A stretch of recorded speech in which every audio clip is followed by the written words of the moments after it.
I used to never teach my students guillotines, and in fact I banned them from going for it in competition.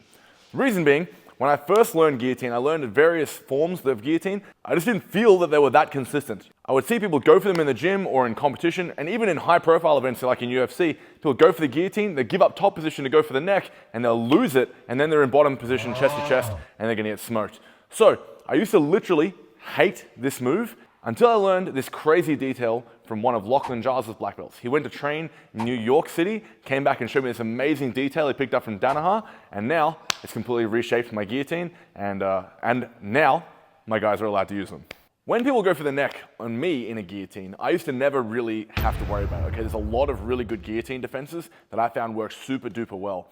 When this mystery man came back from New York and sunk me in this guillotine, I was blown away by the difference it made. Instantaneously, he was able to strangle the hell out of me so many times in a row. It made me completely rethink my position on guillotines, and now I teach it to my students every day. So let's break it down.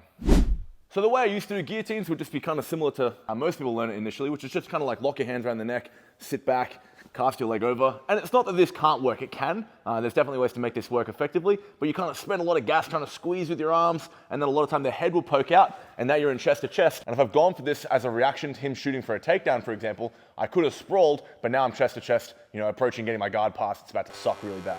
So the big difference we got here from Gordon and John is the high risk position. Okay, the high risk position completely changed my guillotine.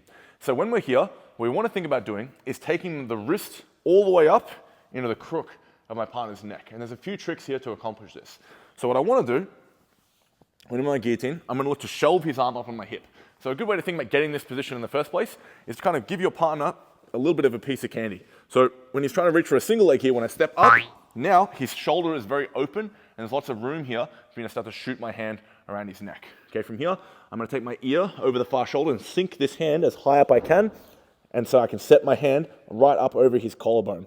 Once we're here now, I can take a hook grip, okay, around the shoulder, or even if you have the long arms, you can grab your own elbow. Unfortunately, I'm built like a T-Rex, so I don't have those kind of arms, but if you have short arms, you just hook this shoulder here like so.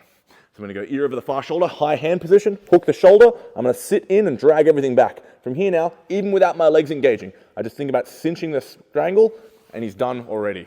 So from here, I've given him a piece of candy, stepped up, I'm giving him some room for this shoulder clearance here. So from here again, head over the far shoulder, set my hands. Now of course, I do want to use my legs if I can. So I'm going to sit back, and as I come down, I'm going to bring his chin to his chest with my lat, and as I do, I want to capture the far hip. And you'll notice as I sit down here, the tap is basically immediate, and he's ready to get out of there as fast as possible. So what's so crazy about this move is that literally it doesn't require you to have your legs engaged at all. So once we're here, if I get to this high wrist position, okay, and I hook around the far shoulder, now even as Joey goes into a defensive bridge here, I can still cinch everything in and get to my tap just from here. That is the insane power of the high wristed position.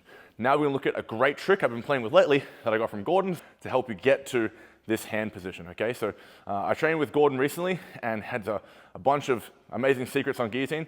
I won't give them all away here today, but one that really stuck with me is this roll through concept, okay? The basic premise is this. Anytime we're in a front headlock, okay, if I get to an inverted north-south position, maybe I don't have his neck just yet, and he rolls through, when we get to here, as I pull him across my body, okay, if I take him over to my left-hand side, this elbow is gonna have to brace on the floor. So as I pull him across me here, that elbow comes to the floor. Now as I swing my legs, I can now post on his tricep, shoot my hand high, and then we're right in position for a high-wristed guillotine to get an insane finish all the time. Okay, one of the big challenges is creating opportunities to get your wrist into this high position. And by understanding how to roll him through in this position and shoot that hand in, you get there every single time. One of the biggest differences between a regular guillotine and a high-risk guillotine is the ability to get closure over both arteries. Normally when you go for a regular guillotine, your hand is kind of set just on his neck here, however which way, maybe around the neck here. It's really only pressuring on this side, and then a lot of the time you're kind of hoping for the best on the other side here. And you're mostly focusing on a lot of chin to chest compression, okay? This chin to chest concept will make guillotines work better, even if you don't have the high hand position. So if you are going for a guillotine and you don't get the high hands, if you can compress his chin to his chest, you can still get to strong finishes, but it does, notice, it will take a lot more power to get him to finish with the low wrist position, okay? When I go for the high wristed position, the whole point is that I try and take my elbow underneath his chin such that my bicep shuts off arteries on one side, and my other hand shuts it off on the other side, okay? You accomplish this to some degree when you go for a Guillotine, where you cover the shoulder here, okay? But the problem with Guillotine is you don't have the arm-in strength, okay? So for me personally, if I don't have an arm-in my Guillotine, I don't feel nearly as secure, okay? Reason being is that when we're here, if he goes to a wrestler bridge, and he starts to turn through the corner, as he comes up on top of me here, like, he's not able to immediately put me in a pin because I still have this near arm controlled, okay? Contrasting this with Guillotine, he can go into a wrestler bridge here, and if I don't catch the hip here, he rolls, covers me, and now he's getting up on top in a good position to pin me. So by securing my partner with the high risk position and covering his far shoulder, I gain the ability to ensure that I keep him even if things go really badly. One of the next great ways that works beautifully well to get to our Guillotine is off a half guard underhook, or any underhook situation really, where he punches up and opens his shoulder, okay? So what I'm looking for is him to come up here, and I'm gonna get into a situation like this. I'm gonna start by putting my whizzer in. Now, there's a very key detail here that's gonna be the difference between getting the Guillotine and not, okay? And that is that if he's able to keep my knee captured on his bottom leg, so if he does like a lower leg shift here, if he does a lower leg shift here, now when I try to go for Guillotine, my hip is all jammed up and I'm not gonna get there properly, okay? So even if I'm here and he starts to come up on top of me, I can feel like I'm getting the neck here, but if he's able to sit onto my knee here, now as he gets here, I won't be able to win the high hand position. He gets around and passes me, and I look stupid like that, basically, right? So the trick with doing this so that you don't get countered or you don't get caught up is to focus on getting your knee up to the top hip, okay? So as Joey here gets up on his underhook, I'm gonna take my whizzer, and I want to look to roll my hip such that my left knee comes over his top hip. Now in this position, I come over the head, and I think about, again, taking my ear to the far shoulder. So I come around the corner, and I look to sink and shoot my hands as high up around the neck as I can. Now as I capture the hip, I can sink everything in, get to my finish.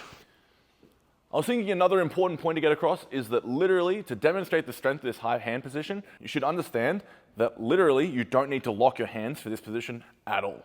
So if we're here and I manage to come in and I get to my high-wristed position, it's insane to think, but if I grab my own pec here or my own front delt, okay, whatever I can reach, I can literally just grab his lat, sit in, and that's the over.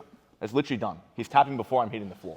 I feel like when you start to appreciate this, if you run this test with yourself and your training partners, it will blow your mind at how supremely powerful the high-risk Guillotine is. That's been a large insight into why I changed my Guillotines. I unbanned them for my students, and now it really transformed the way I play, okay? So ultimately, Guillotines do make up, especially front headlock submissions in general, make up quite a big proportion of the sport. You see a lot of people who have good Guillotines have a world of success, like guys like Pedro Mourinho, pretty much don't care if people shoot on him because his Guillotine is that dangerous. And when you can have the confidence to believe in your Guillotine, the way that the high risk position will help you to believe, that's going to make all the difference and get you much more confident for your matches. Let me know in the comment section below any crazy Guillotine stories. Do you ever put anybody out with a Guillotine? Or if you felt like you just gone for it and to get starched, let us know down below and make sure to subscribe to the channel. I'll see you guys next time.